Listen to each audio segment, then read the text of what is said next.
in as much as we are calling on the president to fire his security advisors and to dissolve the National Security Council, we are clear in our minds. We are clear in our minds that the appropriate body to advise the president when it comes to the declaration of a state of emergency is not the National Security Council, but rather it is the Council of State. And once again, I will invite each and everybody to come with me to Article 31 of the 1992 Constitution. Article 31 is very clear, and I'm going to read. Article 31, emergency powers of the president.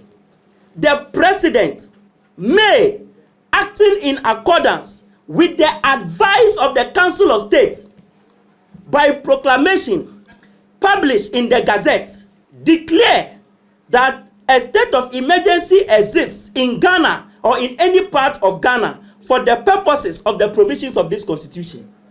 That is the 1992 Constitution. The Constitution never said that the advice that must be given to the president to declare a state of emergency is the National Security Council. Choboy! Choboy! Choboy! Choboy! Choboy! Therefore, if we are to go by the Constitution, the president got it wrong. So if the president is looking for advice on whether to declare a state of emergency or not, the Constitution says that it is the president acting in accordance with the advice from the Council of State. Ladies and gentlemen, apart from the Council of State, the Constitution also says that Parliament has a role to play. If the Council of State should advise the president that a state of emergency needs to be declared, and that advice is gazetted or published, then the president must now go to Parliament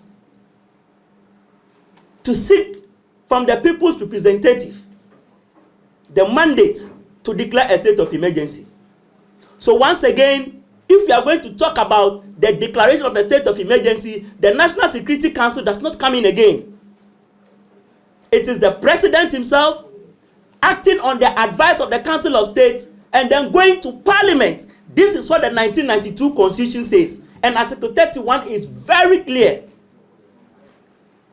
Ladies and gentlemen, good people of Ghana, come with me to Clause 9 of Article 31.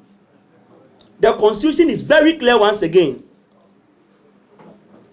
The Constitution says, Article 31, Clause 9, it says, the circumstances under which a state of emergency may be declared under this article include a natural disaster and any situation in which any action is taken or is immediately threatened to be taken by any person or body of persons which A, is calculated or is likely to deprive the community of the essentials of life. Once again, the essentials of what? Life. B, the Constitution says, renders necessary the taking of measures which are required for securing the public safety,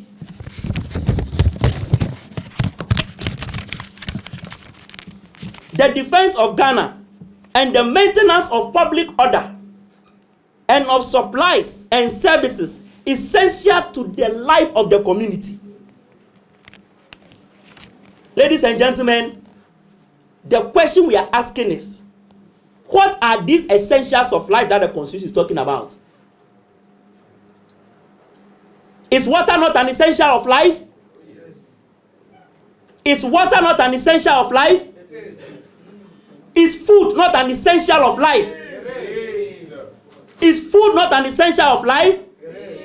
The air that we breathe, is it not an essential of life?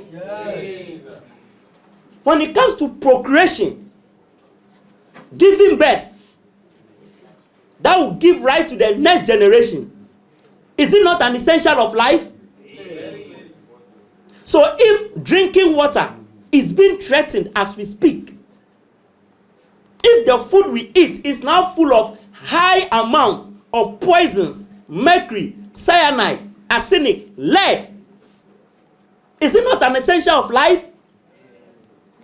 Therefore, ladies and gentlemen, going by the 1992 Constitution, Article 31, we are clear in our minds that there is no reason why the president, acting on the advice of the Council of State, should not declare a state of emergency.